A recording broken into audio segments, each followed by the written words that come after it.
Hey guys, it is Countess back with another video for you all. I hope it finds you well wherever you are in the world. And yeah, so today I want to talk about a few more footnotes in the memoirs of Billy Shears. And I also would like to highlight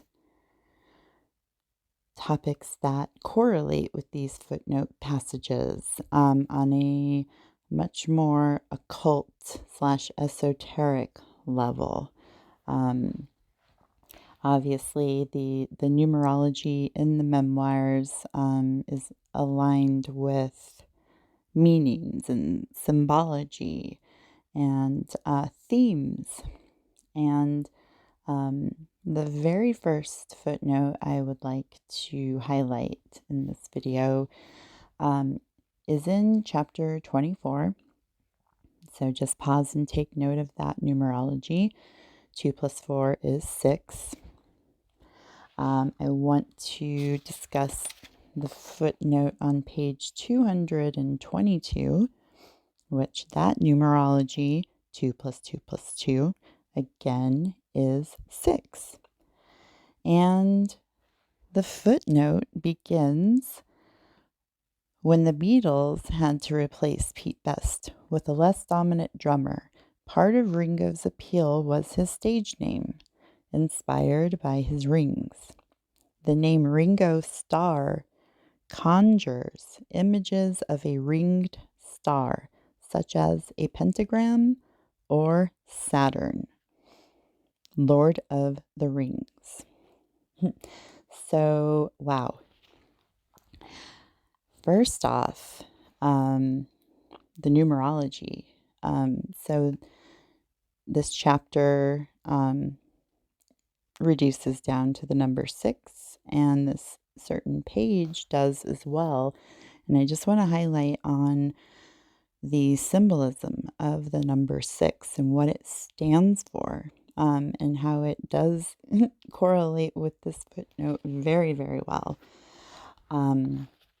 So the number 6 represents a hexagon, and the hexagon is an upright triangle merged with an upside down triangle. And it is symbolic of the merging of male and female into an androgynous being, which I've said before in past videos. The number 6 is a very alchemical number. Androgyny and the marriages of the sexes is alchemy at its purest point. So, but with the symbolism of a hexagon, you also get a hexagonal shape slash cube in the middle of the merged triangles.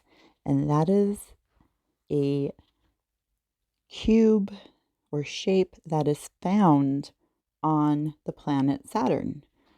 It is, I think it's an active storm that just circles around in this hexagonal shape.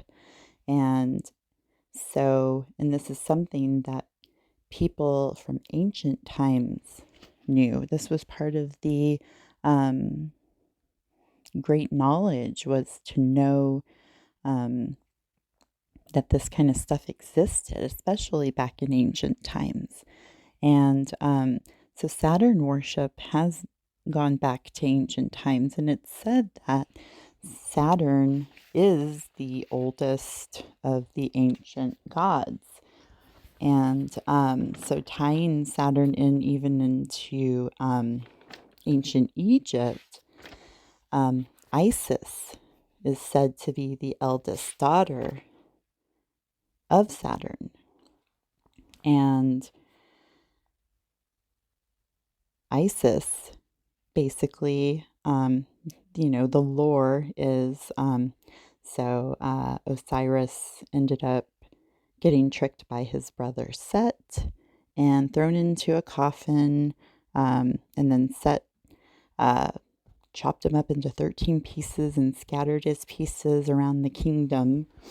And Isis found out about it and went to collect all 13 pieces, but was unable to find the one probably most important piece, the regenerative factor in a man, his penis. So when you see like monuments like obelisks that come from ancient Egypt, they symbolize the erect phallus of Osiris. Yeah. So with that connection, and Isis being the eldest daughter of Saturn, that just kind of shows how far back the worship of Saturn and the black cube has gone. And you can take note of that in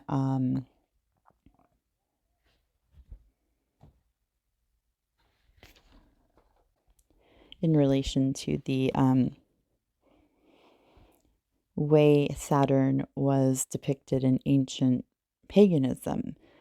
Saturn was represented by Pan, and I find this fact really interesting because it does kind of tie back to the video that Mike Williams made with Sally about Billy's prosthetic eye and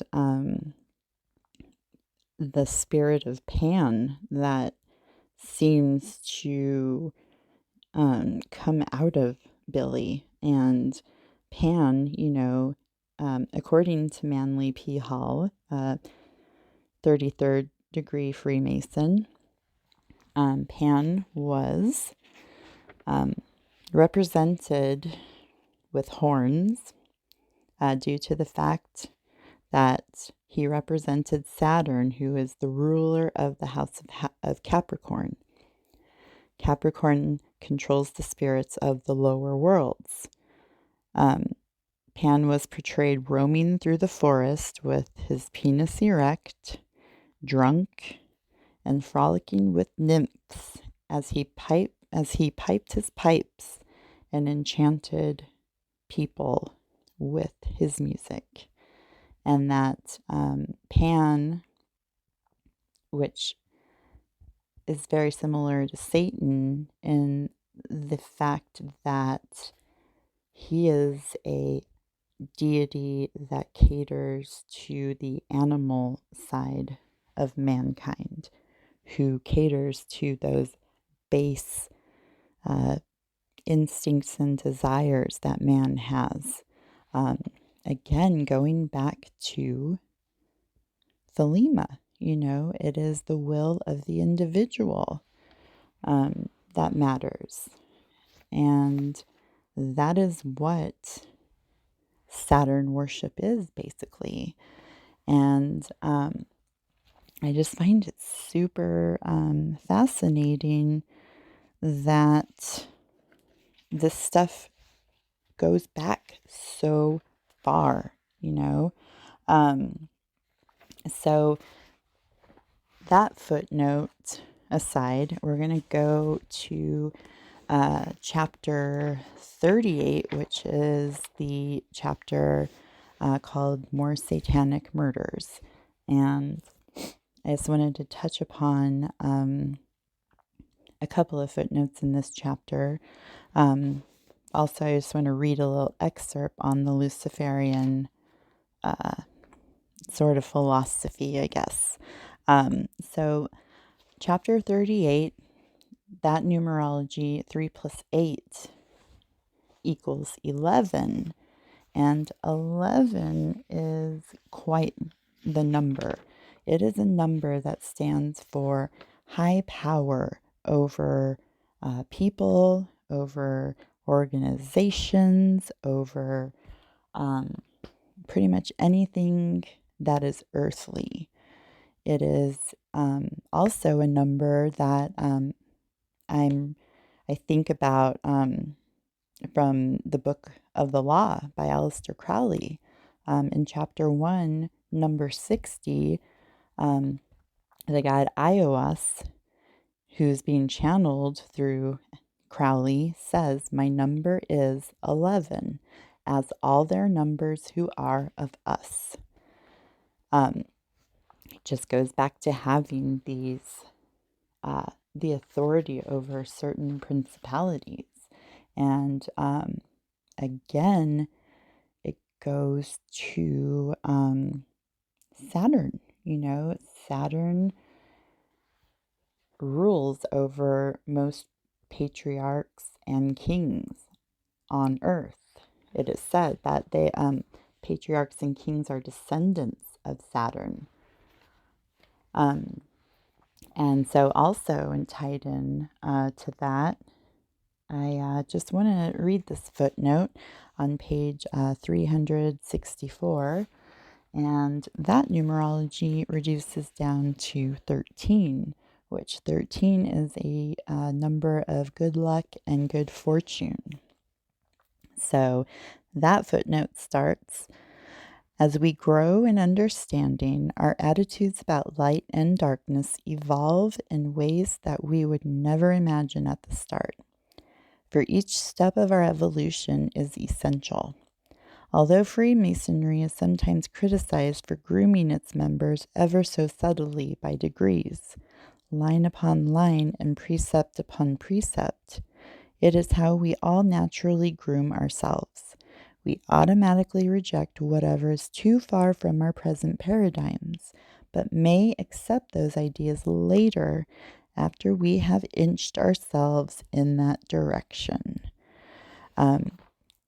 That totally just brings me back to the metaphor of the boiling frog. Inch by inch, we are conditioned to accept the evil or control on us. Okay, so I do digress. As we each discover our own tree of knowledge of good and evil, we take responsibility for our own beliefs rather than relying on herd mentality to decide them for us. Naturally, we seek the good and reject the evil. That priority increases our consciousness. For any matter, ask if it aligns with light. So, pausing that little line, the first sentence, when it's saying that we take responsibility for our own beliefs rather than relying on the herd mentality to decide them, that calls me back to the Book of the Law as well. And Crowley says that we are to repeal all laws which assume that mankind is a herd of cattle. So you are not to follow the designated, designed rules for society. You are only obliged to follow your own will and your own will's rules for your life. So that takes the person out of the herd and focuses on them as an individual and even in a selfish nature. So that's kind of interesting, I think. The last little part of this footnote goes, however, we run the risk that by seeking the light and rejecting the darkness, we may each either reject our dark self or become blind to our own shadow. Fearing it, we push it into the subconscious, where we cannot see it, and so cannot purge it. At some point, to keep growing, we must accept our own darkness, making our own darkness visible. We can escape duality enough to accept ourselves in totality. empowering us to fully accept others. So again, that concept of duality. And in this, Tom says we have to tackle that darkness so we can escape the duality, so we can stop dividing ourselves as good and bad. Rather, we just are. So there is no more duality when a person accepts that both the light and the dark make them a whole being, basically. So on the next page, I wanted to just read a few sentences. And, for fear of copyright issues, I just kind of want to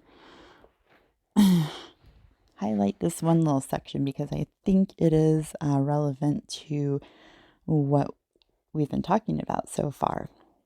So on page 365, Satanism or Luciferianism began with the Beatles at, I can't say that word, in Stockholm, Sweden.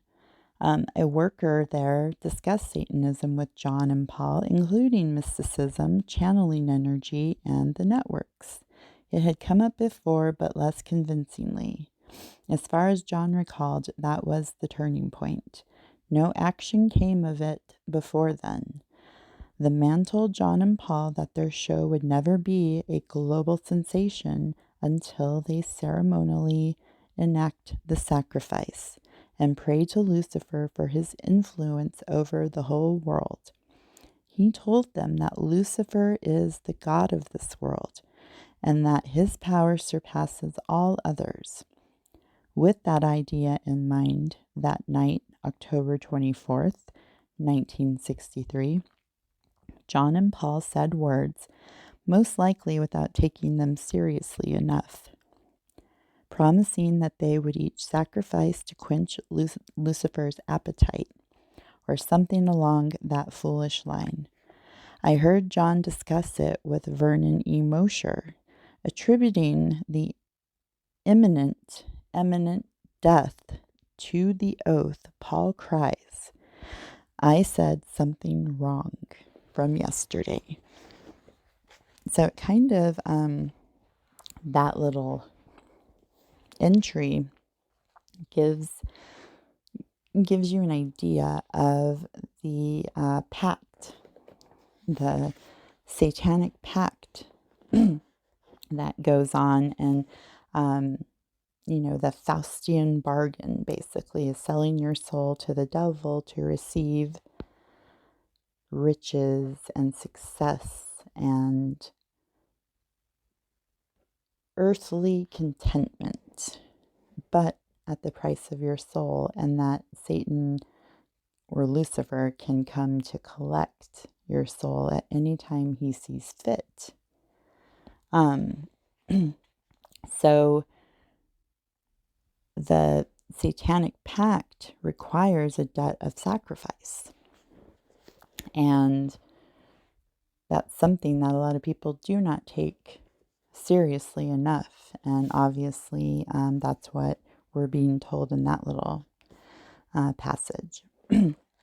I wanted to go back to the symbolism of Pan, and how Pan would use music to enchant or hypnotize people. Pan would use music to lead people astray. He would use music to speak to man's primitive side. And Pan would also try to shift people's consciousness, basically. By him, loving debauchery, basically, he spreads that message in turn to the people he's hypnotizing with his music. And that brings us to the similarity or parallel with the Beatles, or with rock rock and roll music in general, especially the rock that came out in the 1960s. It totally shifted ideals and consciousness and had people wanting to rebel, which rebellion is one of the biggest ways a person can worship Lucifer, is by rebelling against conformity or social norms. And in this book that I got just recently, really good book, by the way, it is called Behind the Wall of Illusion, The Religious, Occult, and Esoteric World of the Beatles by Sean McLeod. He states in chapter 3, he talks about the cult of Dionysus and the similarities to the cult and the Beatles with their fans, basically. And I would just like to read out an excerpt that I find really fascinating, that I think kind of ties into the whole hexagon, androgyny. It is, like I said, in chapter 3. I don't have page number here because, let me see if I do have a page. Let's see, chapter 3, location 1353 of 6572. Yeah, so it says, what the Beatles were possibly achieving is breaking down the barriers not only to class and race, but also between the sexes. As McCartney would claim when he stated, "Short hair for men, long hair for women. We got rid of that convention for the Americans."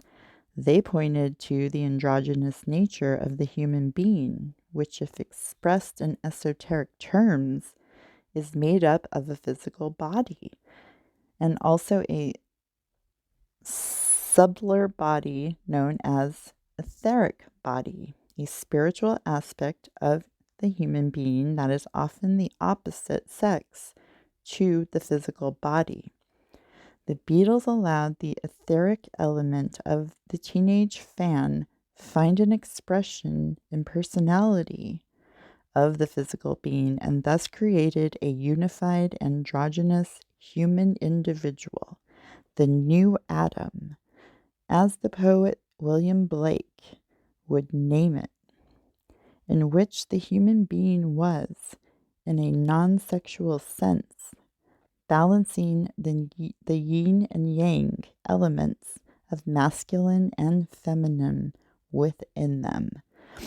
And that ties into the cult of Dionysus and Saturn worship, because Dionysus was a Greek